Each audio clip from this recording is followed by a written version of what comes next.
lives in the dark. Don't trust what you cannot see. Touch your skin and call your name. It's just the past that looks back at me. Left your home just to get away, but you took the buses with you. Set things up just to break them down. Keeps your mind down, nothing new. There's no inspiration. Media actually does. Gone up savior. Government hunts them down. There's no inspiration. Media actually does. Gone up savior. Government hunts them down. Yeah. All that's left for you to see is a reflection of myself. All that I've been for, been taken by someone else. Taken by someone else. Taken. Yeah. Watch out the TV, how I'm dope. My knives are Lucy reruns. Talk shows open, current hit. Sanctions, self-indulgent numb. Throw away what you got. Blame what's missing from your life. It's not your fault things worked out this way. It's someone's mother, daughter, wife. There's no inspiration. Media actually does. Gone off saviors. Government hunts them down. There's no inspiration. Media actually does. Gone off saviors. Government hunts them down. Yeah. All that's left for you to see is a reflection of myself. All that I've been for, been taken by someone else. Taken by someone else. Taken. Yeah.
There we go. Sorry about that.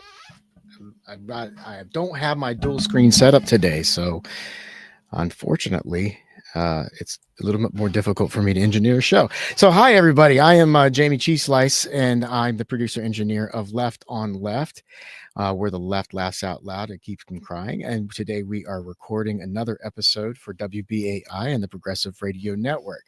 It's going to be a 1-hour show, and we have a great guest for you today. Here's the host, Gloria Guillo. And, hey, Jayme. Our resident expert. Hi, Gloria. How are you doing? Our resident expert, Jayme Kuzmarov, as well as our guest, Debbie Lerman. She's one of the writers of the COVID Dossier, which is going to be the subject of our show today. So I'm going to step right out. Enjoy this show, and Gloria's going to take it away. So wait, let me get my clock real quick. I don't like being at my home studio because I'm on the road, which is something that Gloria had to deal with for about a month or 2 months. So yeah, it's nice to have the studio back. It's nice to have everything set up the way you like it. So, and I am seriously missing my extra monitor right now. Okay. I'm good to go. I'm going to step out. Gloria, take it away.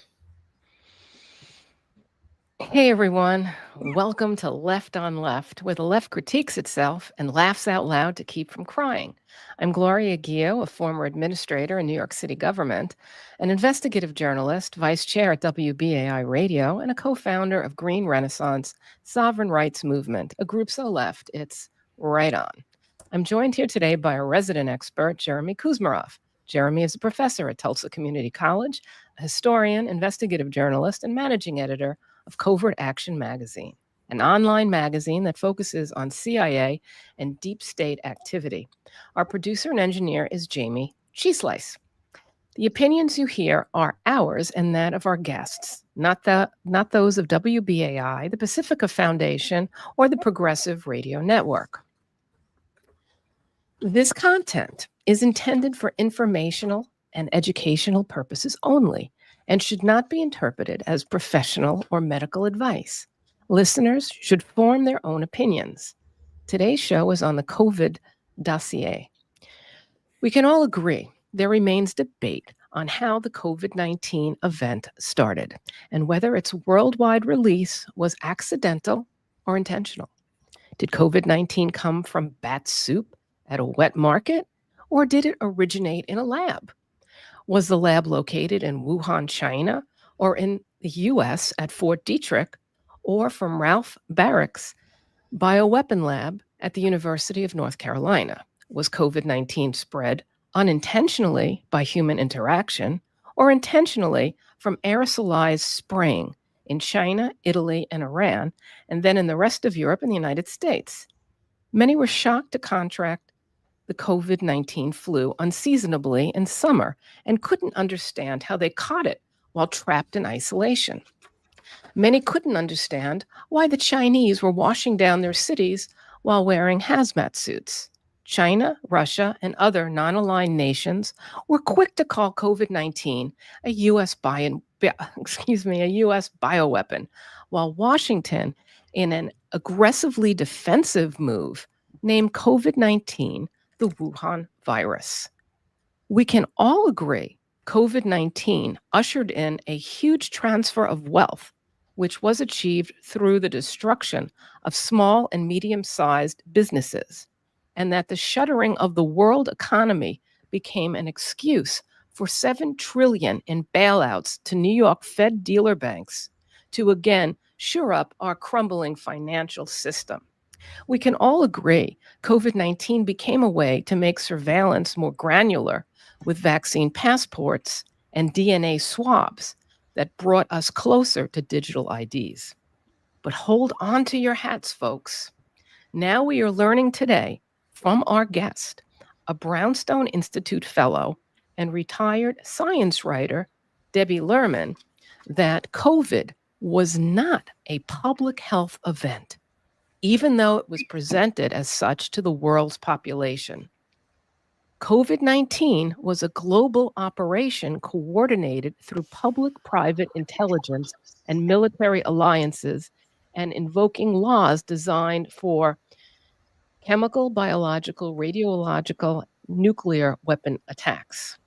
Debbie asked the following questions. Suggest you also keep them in mind at all times. Who ordered and directed these operations? Who was and still is covering them up? We already know from the pandemic's financial fingerprints who lost and who benefited, and it certainly wasn't our class of working people and small business owners. But the winners were and continue to be unquestionably the predator class of multi-billionaires. Do we care if our predators are male, female, gay, straight, black, white, trans, cis, young, old? No, all that matters is staying alive, and we need to identify our class enemies objectively to do so. Please unpack all of this for us, Debbie, but first tell us about your background and that of your colleague, Sasha Latypova, and then what tipped you ladies off to this wolf in sheep's clothing, because metaphorically, what you are really describing here are military uniforms hidden by white lab coats. Thank you. Thanks for that amazing introduction.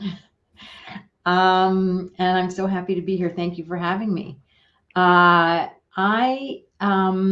As you noted, am a retired science writer, and I had worked for many years doing sort of marketing copy for anything that had to do with medical or scientific subjects. A lot of it was for pharmaceutical companies, some of it was for government agencies, some of it was for nonprofits.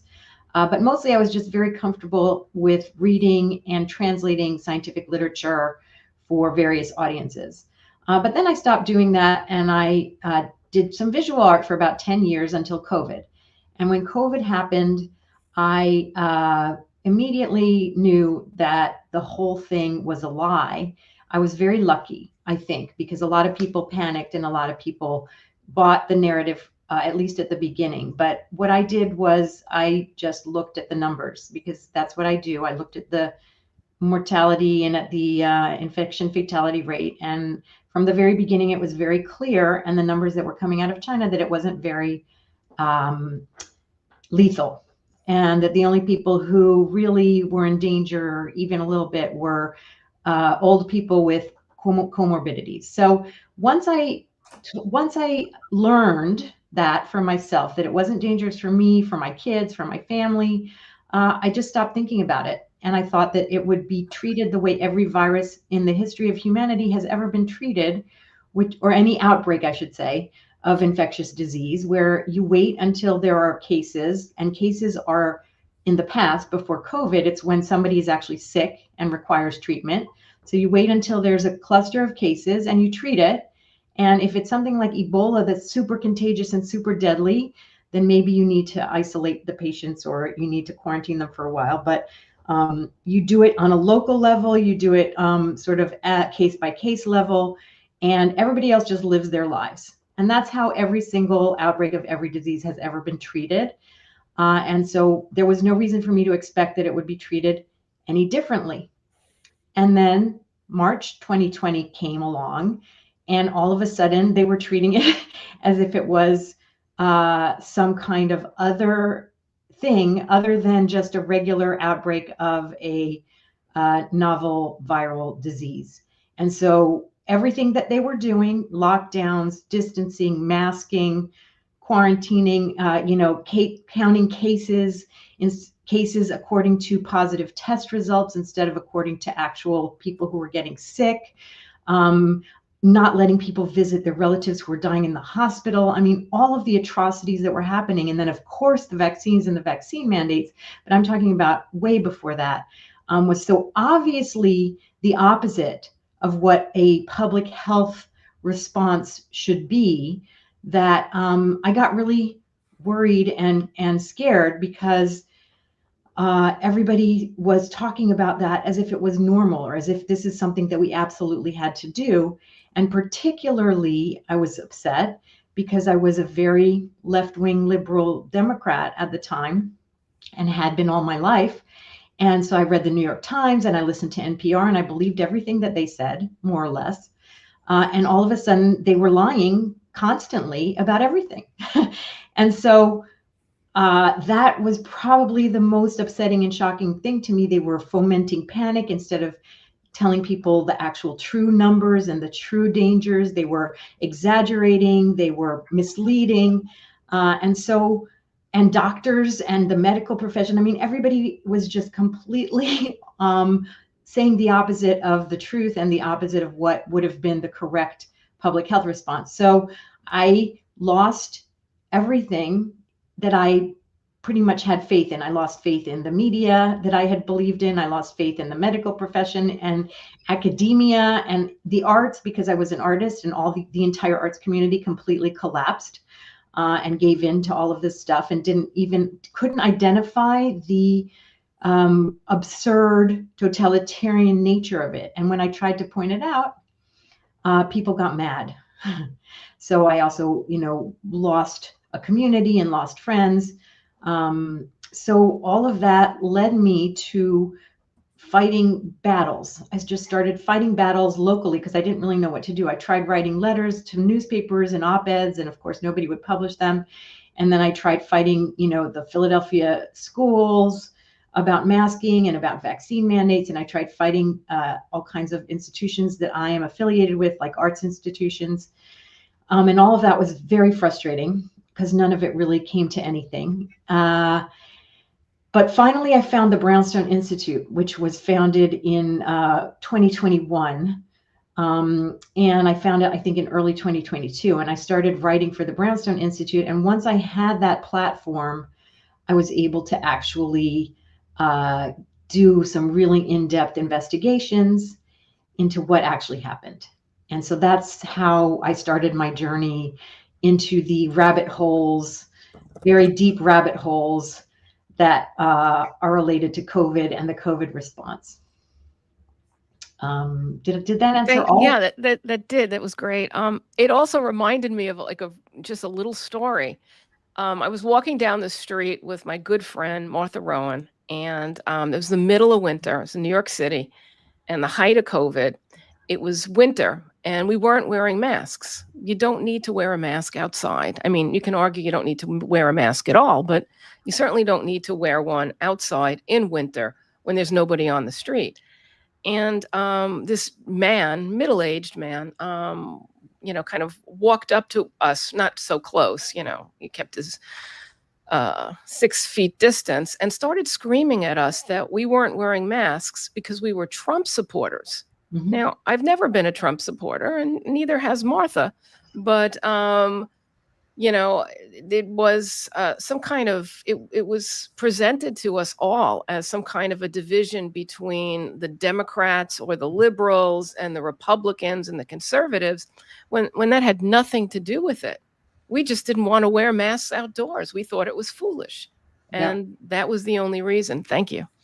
Yeah, that was exactly, I had a very similar experiences, interestingly. So first of all, you don't ever need to wear a mask. The masks are completely useless. They had always been known to be useless, and they are still useless. So everybody needs to stop ever wearing a mask ever again, unless you have infectious spittle that might come out of your mouth or your nose and get into an open wound, which is why surgeons wear them.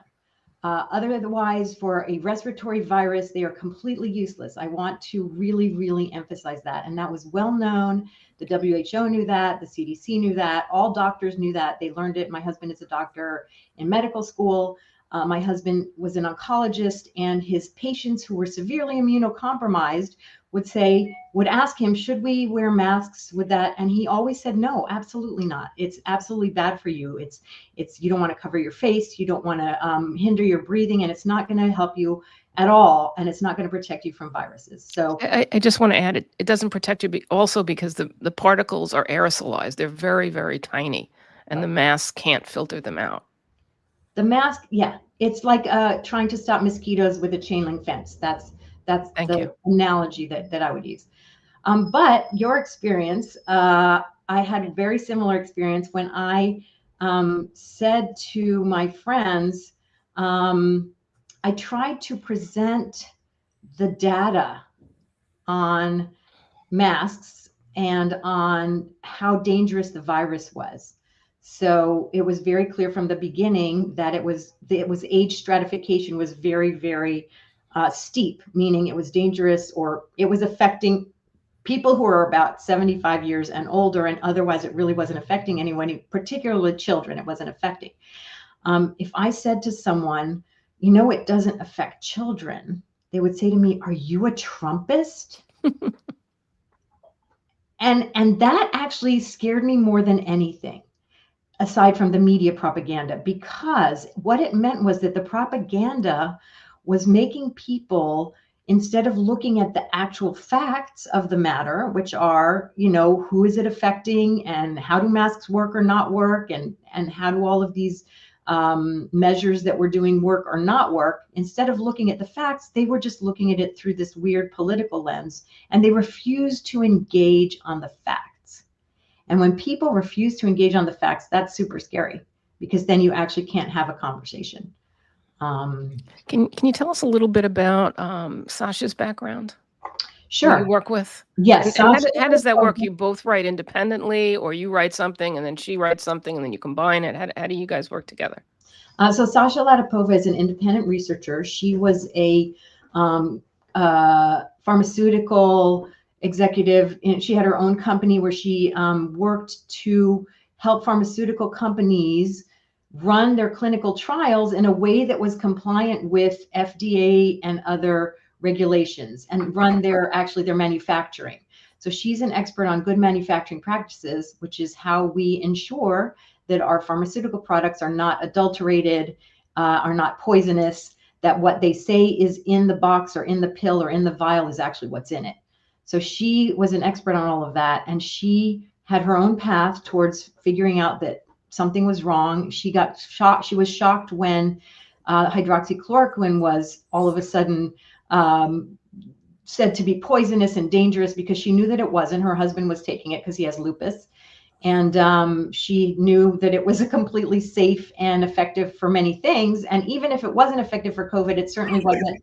There was no reason why doctors shouldn't try it, just to see it. So she started researching the vaccines and the vaccine contracts.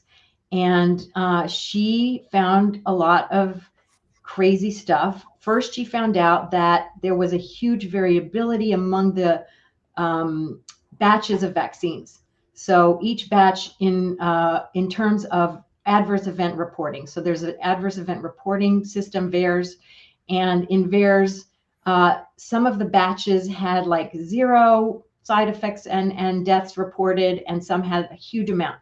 And so that immediately, automatically, that means you need to recall the product, because it means that there's no good manufacturing practices. We don't know what's in the vials, because they're having such totally different effects. And nobody was saying anything, and nobody was doing anything. So she independently was researching everything that had to do with the vaccines, and I was researching everything that had to do with why we had this crazy response that was not a public health response.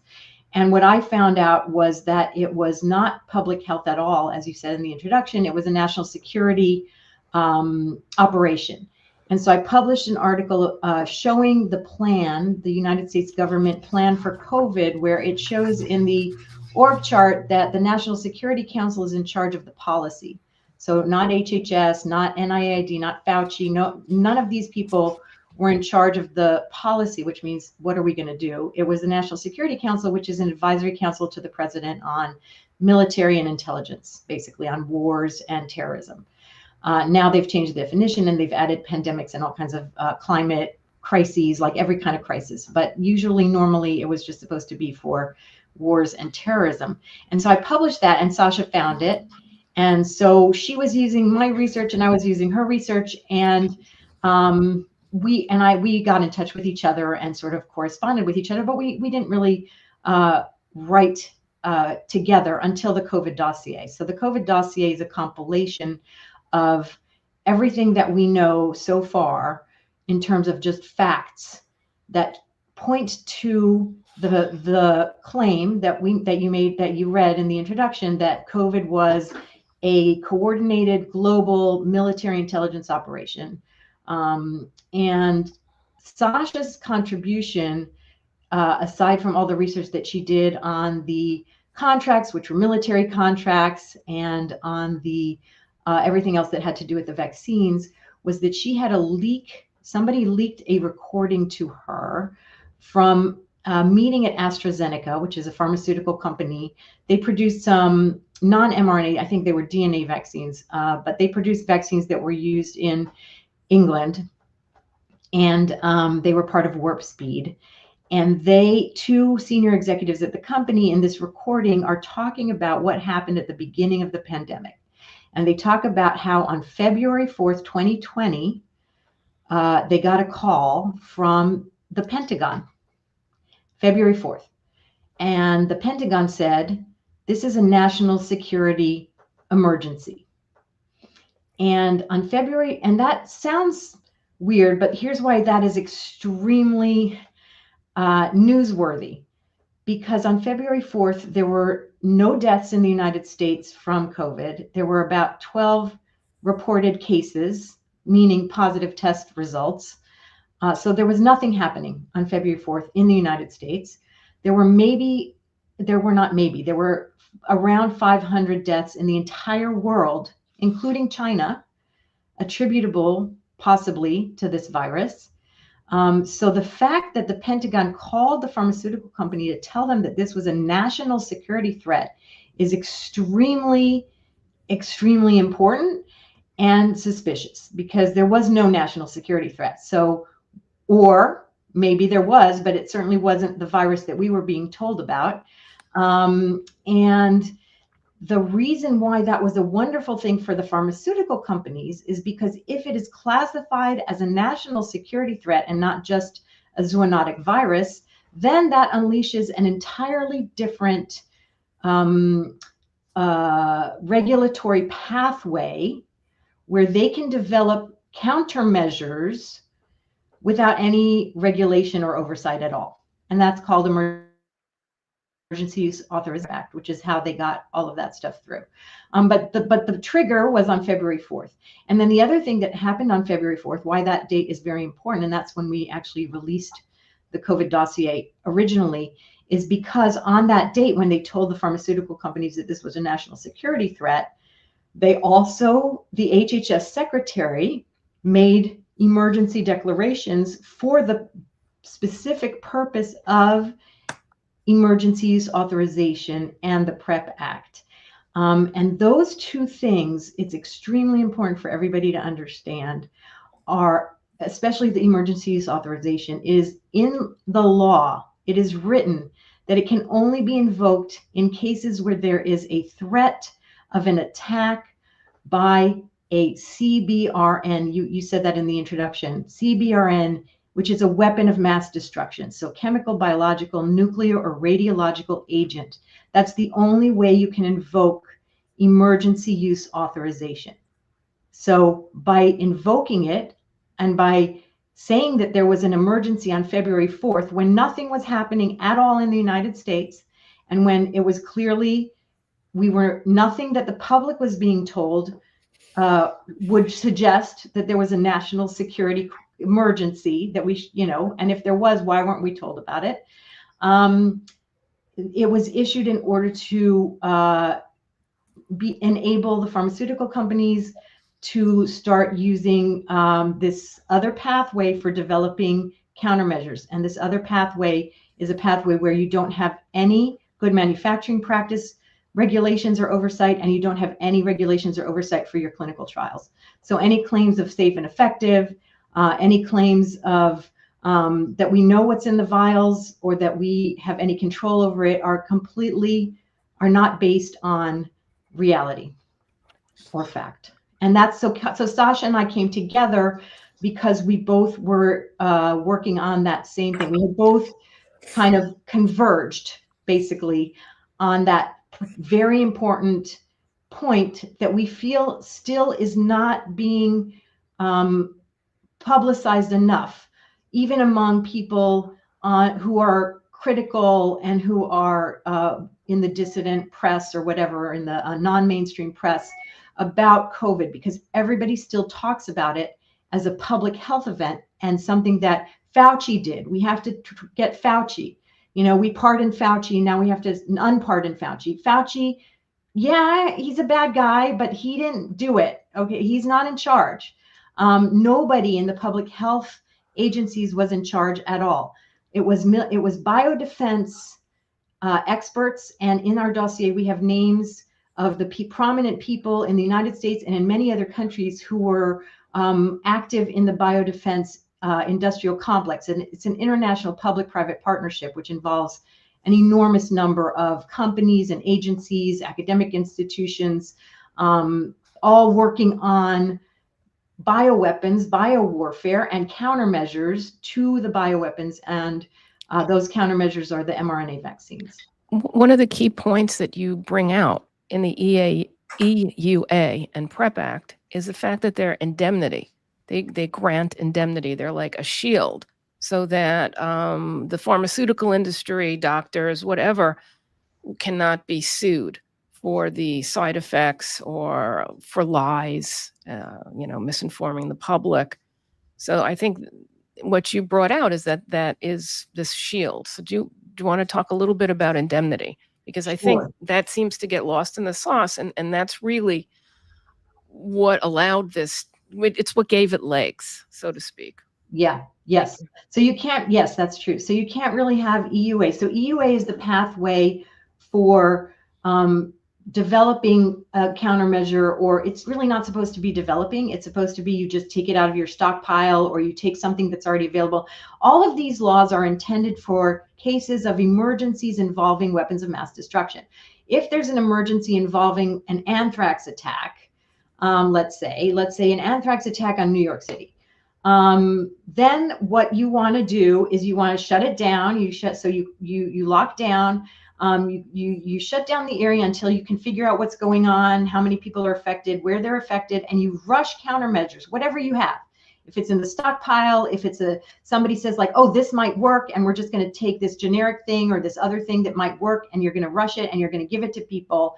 And EUA means that you can do that because it's an emergency.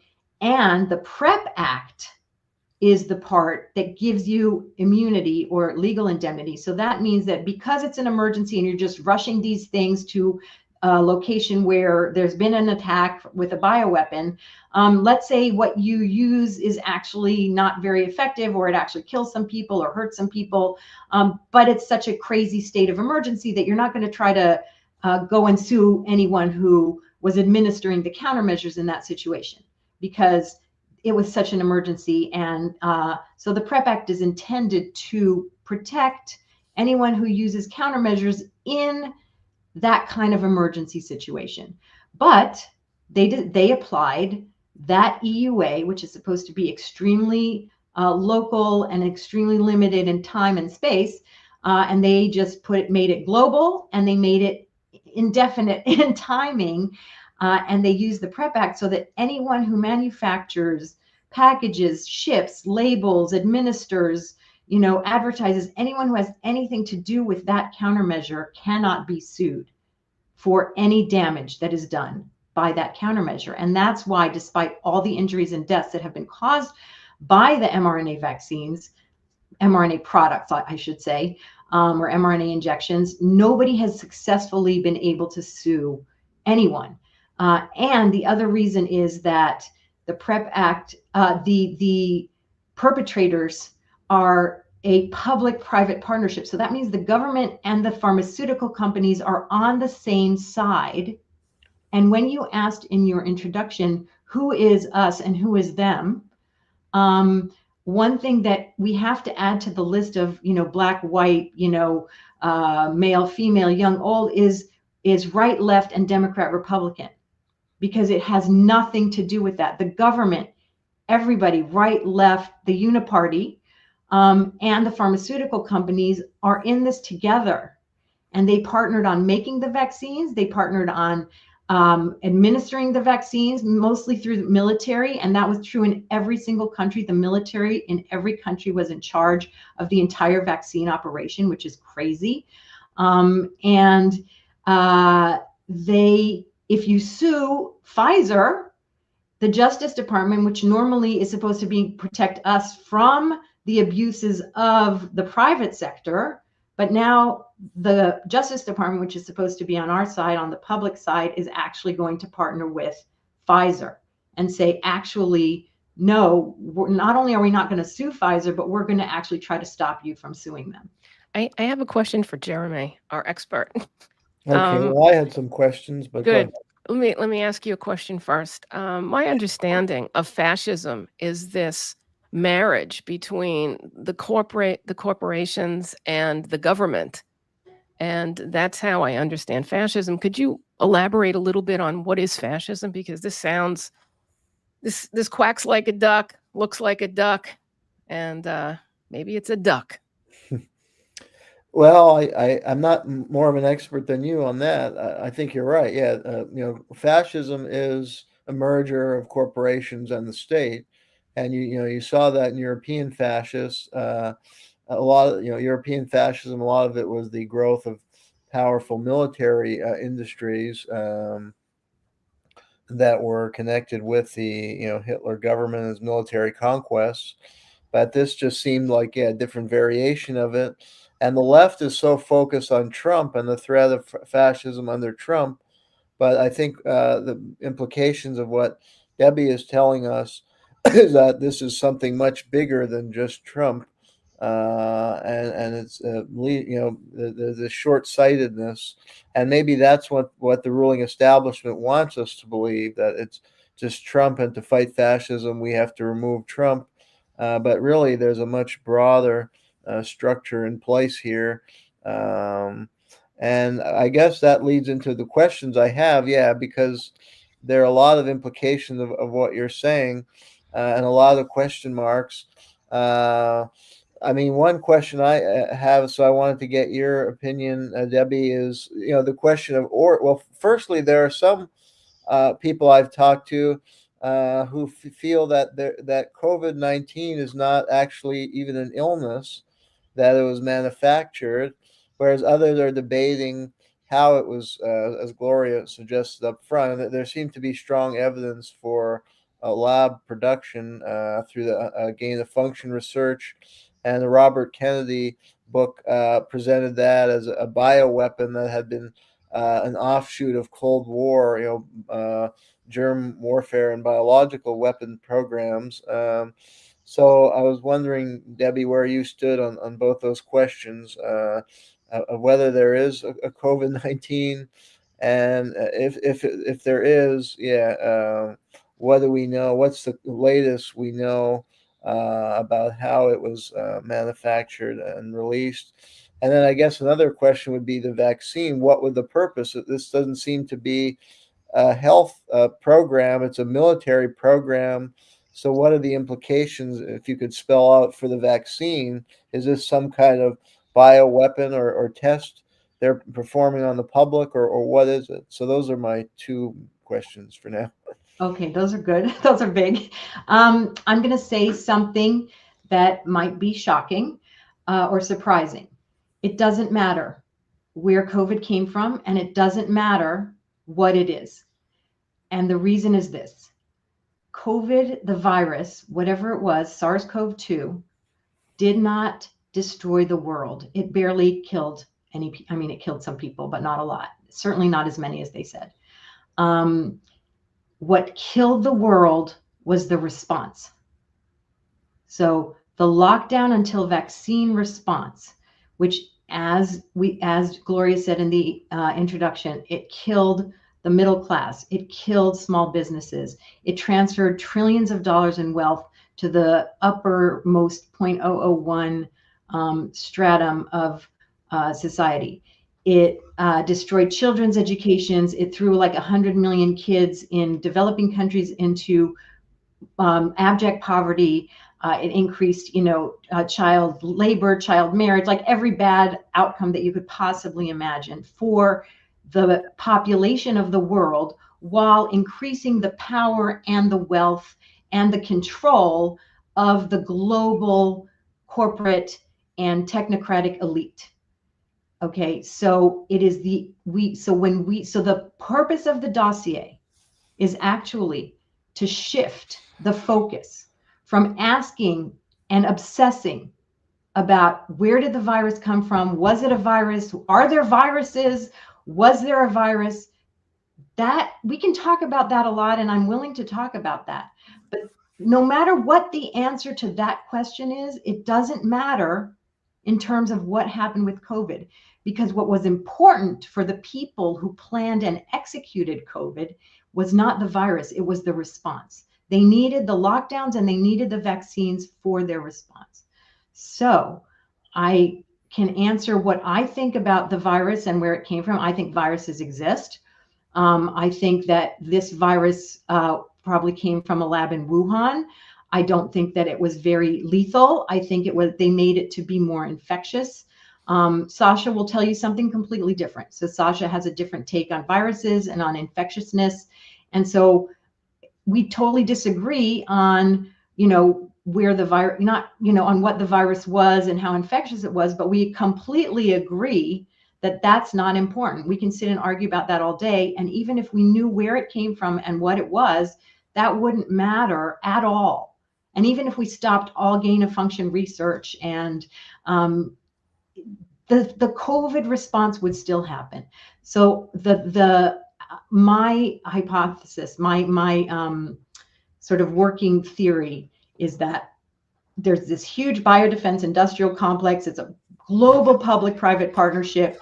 It involves the pharmaceutical companies, the military and intelligence agencies. It involves NATO. It involves the Five Eyes. It involves all of these mutual defense treaties. All of that was invoked in order to do all the things that Gloria talked about at the beginning, and in order to get the mRNA vaccines onto the scene. So now I'll answer your question about the mRNA vaccines, which is also important.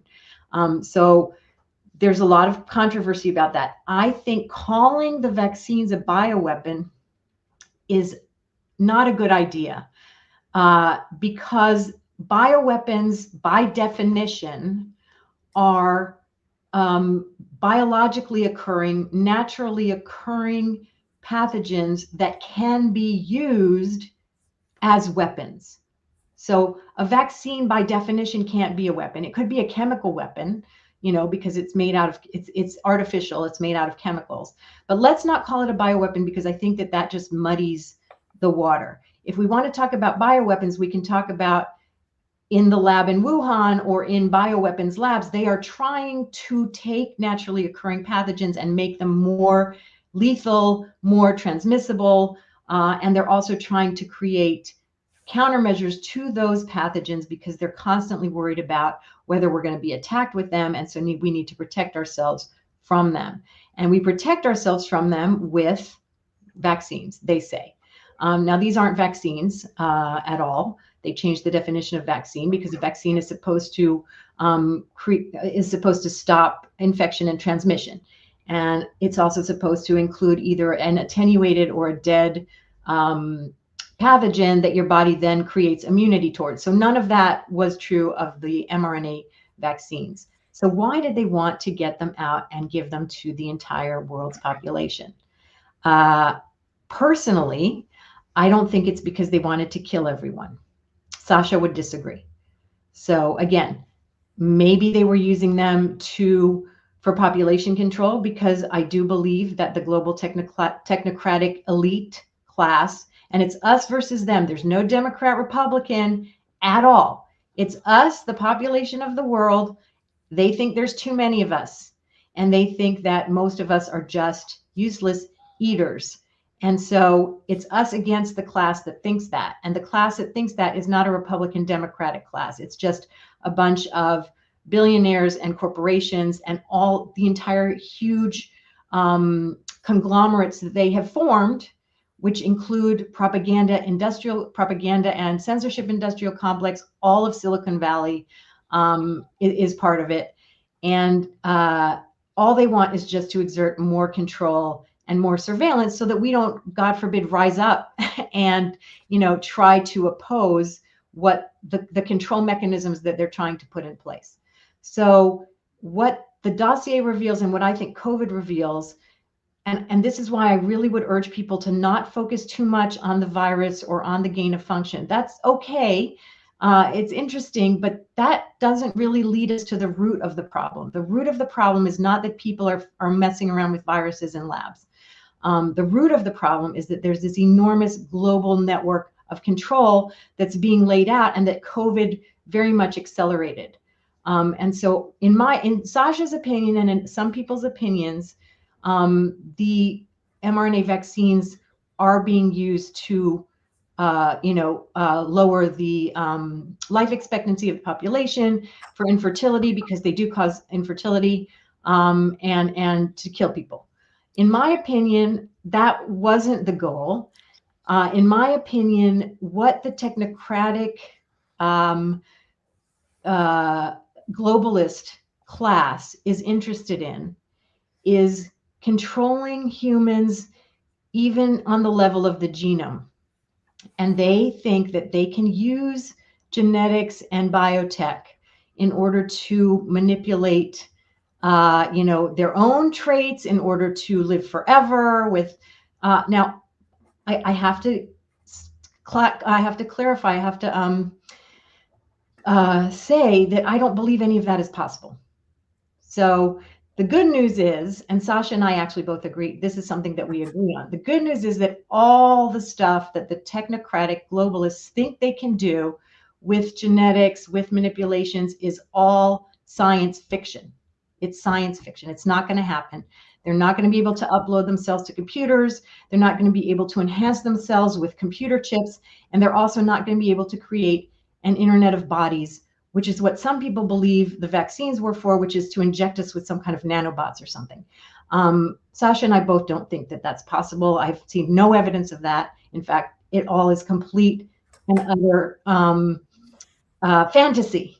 But I do believe that the technocratic globalist class, including Elon Musk and including Bill Gates and including every side, there's no Republican, Democrat, or right-left billionaires. They pretend, to get us to some good billionaires, some bad billionaires. The liberals like some, and the Republicans like others. No, they all want to do the same thing. They all want to live forever, and they all want to be able to manipulate the genes, and they all want to be able to control the population. That's it. That's what they want. And they want fewer people in the world for sure, because they think that we're using up all the resources. So I think that what they were doing with the mRNA, and I think this is borne out by the fact that there are millions of mRNA experiments going on now, which I actually believe are unethical. But, they are still they want to be able to insert genetic material into the cells that will then cause the cells or the body to create certain proteins. So like the spike protein. Sasha would tell you that the mRNA vaccines, the mRNA shots didn't even succeed in doing that. Her contention is that there's no way for them to be able to inject genetic material and successfully get the body to produce whatever they wanted to produce. I think they might have been able to get the body to produce some spike protein, but of course, not the way they wanted to. They had no control over it. We don't know whether it happened or how it happened or how much of it happened. All we know is that we don't know what was there was some mRNA in the vials. There was some DNA in there, contamination. There were other contaminants. They used the lipid nanoparticles in order to get the genetic material into the cells, and the lipid nanoparticles are very harmful when they get into different organs. So it's an open question. I'm not going to say totally that they definitely didn't want to use it to harm people, because it did harm people and they knew it was going to harm people. But I think that the harm was a collateral damage. I'd like to go back a little bit to your GPPP, Global Public-Private Partnerships, and you invoked the word NATO. And in your writing, you talk about this coordination, this worldwide coordination, which was really like a lockstep, a global lockstep. And you talk about the Five Eyes countries and how everything was coordinated. And it's really hard to ignore this level of coordination and these global public-private partnerships. And then you go into this whole concept of the biodefense pandemic preparedness industrial complex, which I thought was fascinating, and how it's globe spanning and too big to fail. So I think we get some perspective when we look at how this is coordinated militarily throughout the world. Yeah, that's good. All those things that you brought together are the most important things for people to understand. So we really want to look for a person who's in charge and who did it. Who's the bad guy? Is it Fauci? Is it Gates? Is it Borla? Is it somebody who manufactured? Is it because they were doing gain of function research? But it's much more complicated than that. And that's why it's really hard to wrap our minds around what's going on. So what's happening in the world is not that one person or one small group of people is in charge. It's these giant conglomerates. It's like a big blob of corporations, military and intelligence from different countries, and academic institutions, and media, and Silicon Valley, And all together, they form this entity that, and I think what you brought up is extremely important, that's too big to fail. It's like, if you remember the banks in 2008, when the collapse happened, instead of helping people who were completely fraudulently, duped out of their money, out of their houses, out of their mortgages, they only bailed out the banks because they said the banks were too big to fail. If the banks fail, everything's going to collapse. The same thing is true for these giant global public-private partnerships. So if you think of all the pharmaceutical companies that are involved, if you think about all the academic institutions that are involved, and this is in multiple countries everywhere, it's all of the consulting companies that help them to implement and plan how they're going to do things. And it's the media companies. Millions of people are involved in all of these industries that are interlocked and interconnected. If we decided tomorrow that we aren't going to do any more pandemic planning because there really is not a very big risk. In fact, there's a minuscule risk, and I'm stating this is a fact, there's a minuscule risk of naturally occurring so-called pandemics ever happening, ever. So there's absolutely no reason for us to be putting any money into this at all. But all of these pharmaceutical companies and military industrial complex and academics and media and all of that, they all depend on the money that we put in to pandemic planning. So if tomorrow we decide we don't need to do pandemic planning anymore and we just cut off all the funding and stop, yeah, it'll collapse. I think that's a good thing. But they will tell you it's too big to fail. So if there was no virus, this is another reason. This is the reason why why we should stop focusing on the virus and we should start focusing on the response, is because even if there was no virus in 2020, there still would have been COVID. And the reason why there still would have been COVID is because all of those entities were sitting there waiting, and they needed a justification. They needed to eat, they needed resources, and they needed a reason to exist. Other things were also happening, like you mentioned, like the global financial system was teetering. There were a lot of populist uprisings around the world against the globalist agenda, against the global technocratic elites who are the global public-private partnerships. A lot of unrest was happening.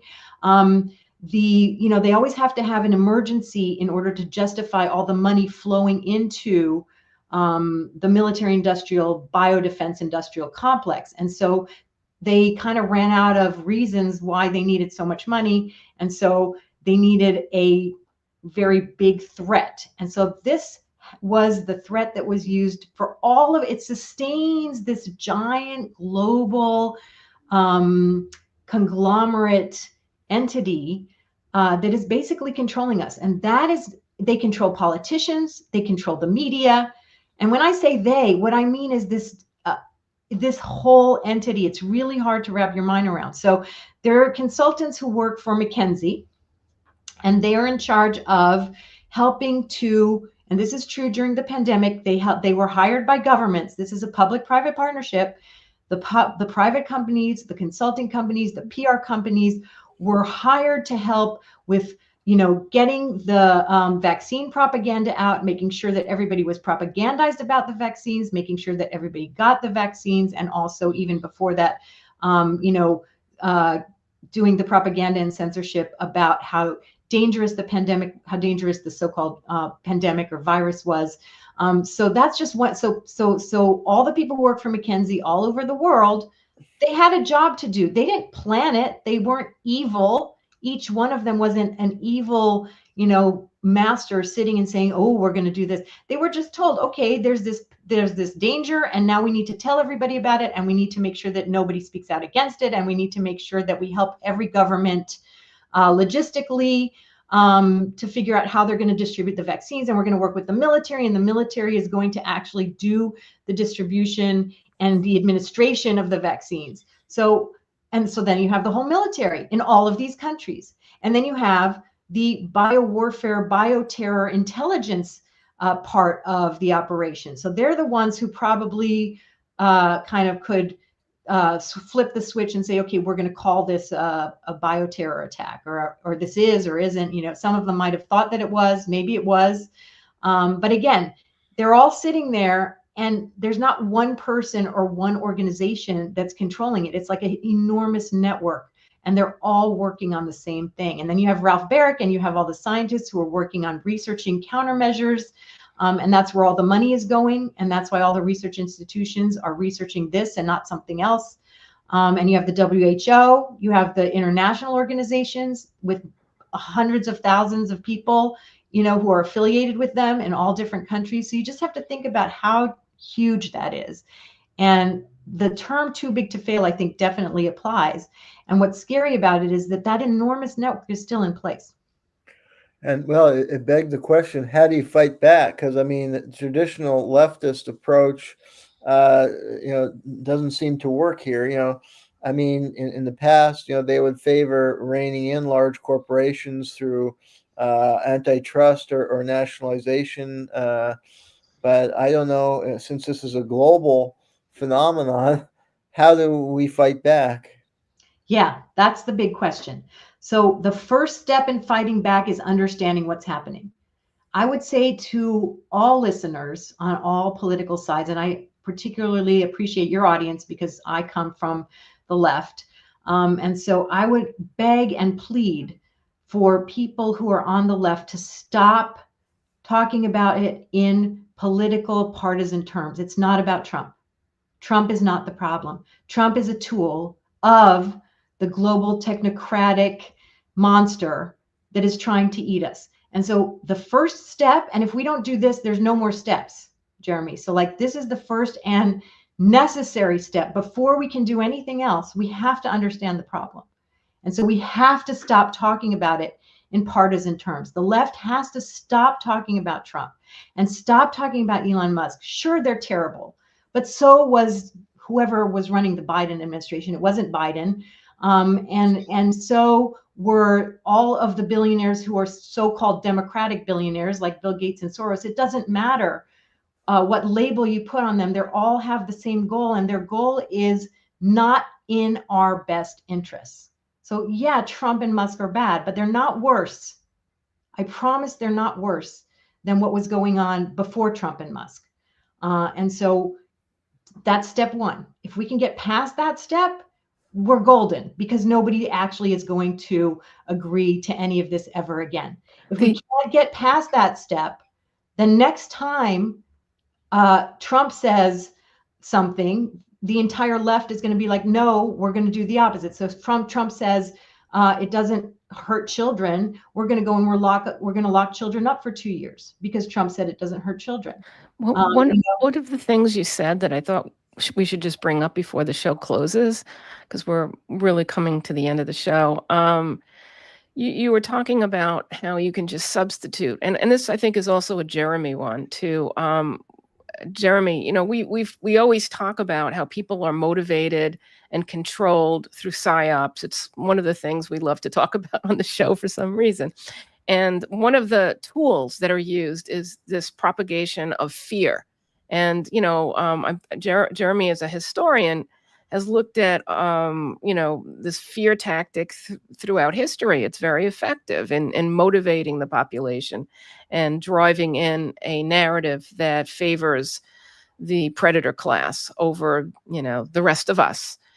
And that's one thing. And then what you've talked about, which I thought was really interesting, is that you could just substitute climate change as a vehicle for fear, the same way you did they did COVID or anything else. And I think it's really this malleability that we should be aware of. And when they push these buttons to try to drive fear into us, we should stand back and take a look and see who is benefiting, who is losing, what is the game, and just take a few breaths and not be so reactionary. And I think what you're describing, Debbie, is this reactionary nature where people are just like, oh, Trump said it, so we have to do the opposite, or Biden said it, so we have to do the opposite, when the truth is, you know, it's one predator bird. It's just two different And if I wings. can add one point to Please. Gloria, and we'll give the last word to you. But I think the left is used to that. They figured out that that's how they sell wars, is fear. But for some reason, the critical thinking they apply to war, and how they use the threat of the WMD or the Cold War. I mean, they figured that out. But I think the ruling elite saw there was a weak spot that they can get people with a public health scare. So they took off their critical thinking caps and they bought into it. And it's the same with climate change.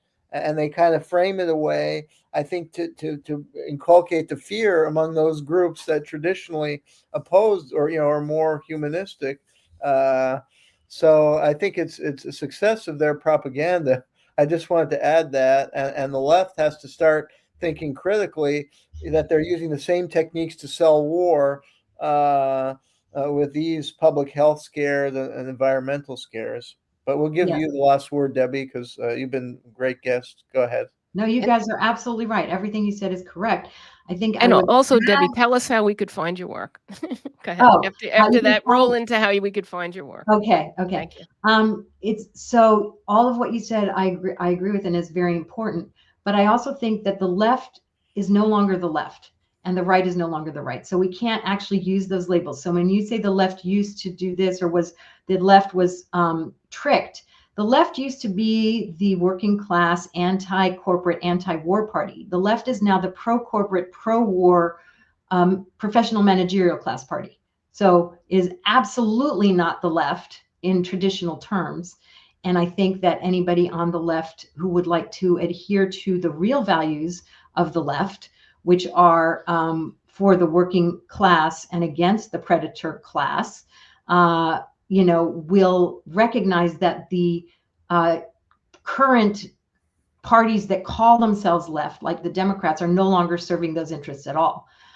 So I would say that there's been actually a flip in terms of who the Democrats and who the Republicans are actually representing. Not that either one of them is representing anybody, but the left has abandoned its working class values, and also its values in terms of like freedom of speech and constitutional rights. And so I would say, let's not talk about it in terms of left and right, traditional left and right. And let's talk about what you were saying, which is anybody who's using fear to make us do something, to take away our rights, is somebody that we need to be afraid of, really afraid of. And if they use, and you're right that public health is a very easy way, and it has been used historically, to manipulate and gain control over populations. Because when you're afraid for your life, and when it's like an invisible thing that might cause some harm to you or your family, you're pretty much willing to do anything. And so they know how to manipulate that. But climate change is another thing that they're manipulating absolutely in the same way. And that doesn't mean that there isn't any climate thing happening. It could be, and trends show that there's changes in temperatures and there's changes in climate zones around the planet and stuff, but that doesn't mean that we need to scare everybody into some kind of state of emergency. And I'll just end with any reigning party, so whether the Republicans or the Democrats, that uses emergencies in order to rule and take over and take away our constitutional rights needs to be opposed. And so that's what we all need to do. We need to, if there's states of emergency, and Trump has already declared many states of emergency, that all need to be opposed. So if rule by emergency is definitely dictatorial and totalitarian, and we need to oppose it. And you can find my work at debbielerman.substack.com. And you can also find my work on brownstone.org. Those are the two places. I'm not on social media. I encourage everybody to not be on social media. I'm waiting for the wrap it up from Jayme. We got the wrap it up. Okay. Wonderful. Okay. Well, I'd like to thank our guests and Debbie Lerman and Jayme. And that wraps up our show for today. This is Left on Left. I'm Gloria Guillo, joined here by Professor Jayme Kuzmarov. Remember to like, donate, and share our broadcast. Your kind support keeps us going. Thanks for tuning in. Hope to see you next week.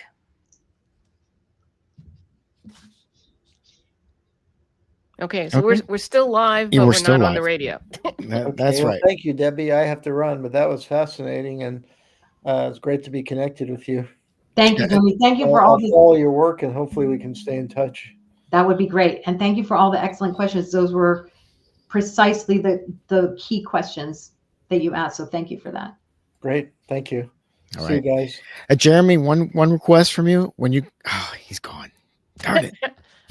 I might have to call You him. want him to I mentioned that he should talk about our show when he's on Garland. I did mention that to him. Oh, okay. Was that Yeah. what you were thinking? Did I read your mind? Yeah, I wanted to tell him that because I wanted to tell him did. that before the show. I did tell him. Okay, good, I good. listen when you speak. It might not look that way, but it's true.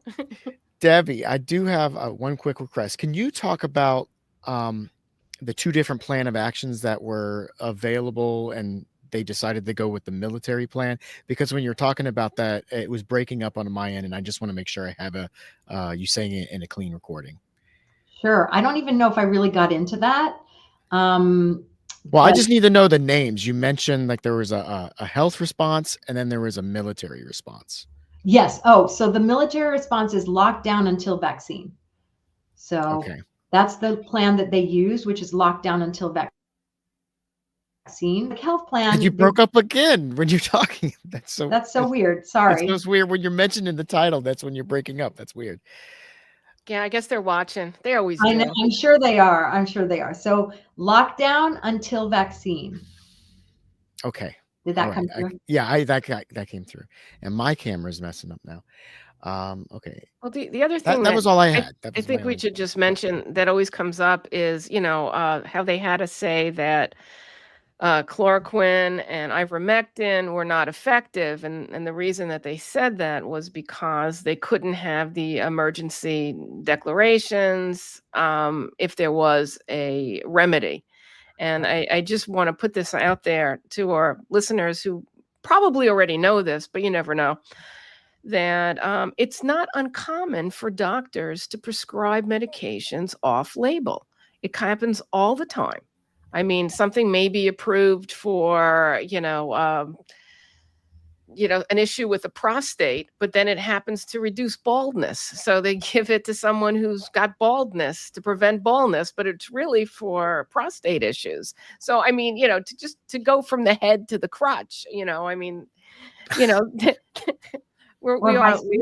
trying to make LOL here, but it's so it happens all the time. So I've interviewed with Pasta, Dr. Lucy Kerr, and she was talking about how ivermectin was this wonder drug, and I was so naive back then. I'm like, well, why are they keeping it from us? And she goes, because it cures this, it cures that, it cures this, it cures that. And she went on to explaining how it's a remedy for cancer, and people have been using it effectively, with Fenben against cancer. So, I mean, so basically the argument was that there's such a financial reason to get rid of something that really works, because you have thousands of medications that are patent medications where, the drug companies get zillions of dollars for them. Whereas if you have one medication that's no longer patented, like ivermectin, that does a multitude of things, you really hit their profit margins. So, there's that reason, as well as, the reasons that you've brought up, which are that this enabled this kind of global partnership, this unholy alliance, this demonic alliance between corporates, America, and corporations, I guess, worldwide, and governments worldwide against us. And they needed to have no cure and no remedy, so that they had, this justification to roll out this whole plan. Yeah. And another reason, actually, it's all of that. I wouldn't go so far as to say that we know that ivermectin is effective against cancer, but it doesn't matter if we know it or not. Doctors can try. There's no reason why doctors can't try off-label uses of safe and effective medicines for whatever they want to try it for, and it might work and it might not work. So the fact that they said that they couldn't even try it was insane. But the other reason why, aside from the EUA, which you can't get EUA if you already have an effective treatment, is because if it was effective, then we wouldn't need the vaccine, because people would not get, people wouldn't go to the hospital. And so they couldn't have anything that was even potentially effective, because then it would lower the already very low numbers of people who were actually being affected by it. And the other thing that I think would be remiss in not stating, since we're, kind of off the air and everything, is that a lot of the deaths that were attributed to COVID-19 were, in fact, deaths from the treatment protocols that patients were exposed to. I mean, first of all, patients were discouraged from going to the hospital and getting typical antibiotics for respiratory infections, just your first line of defense. They were discouraged from even doing that. They didn't give out antibiotics. They wouldn't see you until your lips turned blue, was kind of the thing that was out there. And then when they did take you in, they were doing a treatment protocol that made absolutely no sense for breathing issues. I mean, pneumonia 101 is you keep the person upright and coughing so that they're clearing their lungs. You don't put them in a reclined position and give them, the oxygen and put them in a coma. It's the worst thing you could possibly do for respiration. You keep the patient awake, alert, upright, and coughing, and then give them supplemental oxygen. So these were protocols that made no sense for any type of breathing issue by any standard. And then the other thing that they did was they were giving this toxic, remdesivir, and that was causing organ failure. But then they refused to acknowledge that remdesivir caused organ failure. So here they are basically starving people with respiratory issues of oxygen and then giving them drugs that cause organ failure and never disclosing this. Well, remdesivir had EUA and PrEP Act protection. So basically, remdesivir was a failed drug. It was too dangerous to use before COVID. So Fauci is known for doing this. He did this during AIDS as well, where he'll take out something that's already known to be super dangerous and say, well, we're going to use it now, and we're going to all have, PrEP Act immunity and whatever. And so remdesivir, the nurses used to call it "run, death is near." So, and people would come into the hospital with written with marker on their arm, no remdesivir, they absolutely did not, and they would get it anyway. Because the hospital protocol, the reason that the hospital protocols are so bad is because the way our medical system works in the United States is the doctors have no, not just for COVID, but in general, they have barely any independent judgment anymore. So there's just computer, you just put into the computer, what the patient has, and then the computer gives you the protocol. And the problem with the whole computer, the centralized computer system, which is what they want now to use for everything, is that if you deviate from it, the computer you can't deviate from it. The computer won't allow you. Like a nurse can't get a particular medication, like let's say she wants to get, or he wants to get antibiotics to give to this COVID patient. The computer won't allow it. Like basically they won't get access to that. And if they do, then they are violating, and they are in violation of whatever, and they can get sued. So there's a legal problem. So the way that hospitals work right now is basically like that. Like you have to do what the computer protocol says for COVID or for other things as well. It's absolutely insane. It is anti-patient, it is anti-doctor-patient relationship. There's no more really doctor-patient relationship, as far as I can tell, in the American medical system. When I went I tried to go to a primary physician, which I hadn't gone for years, because if I'm healthy, I don't go to the doctor. The doctor called me up after 3 years and said, you have to come in for a well visit. I said, I don't understand what a well visit is. If I'm well, I don't need a visit. And so they said, well, if you don't come for a well visit, then we have to start all over and ask you, start all over as if you're a new patient. And I said, okay, well, sorry. And I left that practice. And so I said, okay, well, maybe I'll look for somebody else. And I went to someone during COVID. And so she says to me, so of course everybody's wearing masks and I'm going crazy. And she says, so did you get your latest COVID booster? And I said, no. You know that the boosters were only tested on like 8 rats, right? I've used that one too to my doctors. So she doesn't answer. And then she says, did you get your flu shot? And I say, no, I'm not getting that anymore. And then she said, so did you get your mammogram? And I said, I'm not getting that anymore either. And did you get your colonoscopy? And I said, no, I'm not getting that anymore either. And she said, well, you know that if you get COVID, you know, there is something that you can take. And that is, what's the stupid medicine that they were pushing? So the stupid medicine that they were pushing. Paxlovid? Paxlovid. Yeah, Paxlovid. Yeah. And I said, you know that Paxlovid was never tested on people who had already been infected or who had been vaccinated. It wasn't tested at all on any of those populations. So we really don't have any idea if it works. So basically, she didn't answer anything that I said. She asked me all those questions. I said no. And then at the end, she said, oh, well, I don't know. She kind of mumbled under her breath, well, that's my job. I mean, that's my job, you know, to get you to do these things. And I was like, I'm sorry that that's your job. And I left. And that's it. And I just refused to engage with the medical system anymore. And I'm really terrified about whether if I well, it's unfortunate because there is some good stuff in the medical system if you have, you know, a broken bone or something. Right. You know, I mean, it is useful. You know, so I don't advise that people don't go to their doctors. I advise, and we advise that people see their doctors and take the advice of their doctors. And you know, but I mean, people have personal opinions, and you know, we don't advocate that, but people have their own opinions on how they want to treat their healthcare and what kind of a relationship they want with their physician. You know, but we on the show are not advocating that people question their doctors, and we're not advocating that people don't see their doctors.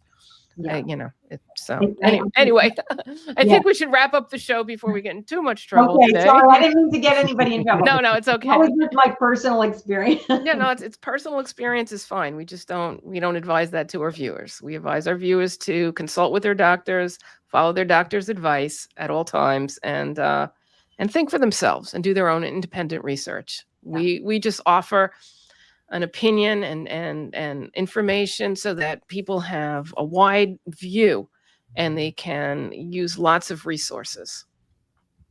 Yeah, that's right. Thank you. Exactly. Okay. That's a good place to wrap it up. Debbie, if you could stick around after I wrap up the show, I want to ask you a couple questions about the show. So, but that'll be it for today. Thank you all for watching at home. I'm Jayme CheeseSlice on behalf of Gloria, our guest Debbie, and Jeremy. Thank you for watching, and we'll see you next week. And Pasta. And Pasta, the executive producer. We miss you. He's working on something special. I think we can talk about it next week. But I'm hoping that goes well. So thank you for watching, everybody. We'll see you next time. Thank you.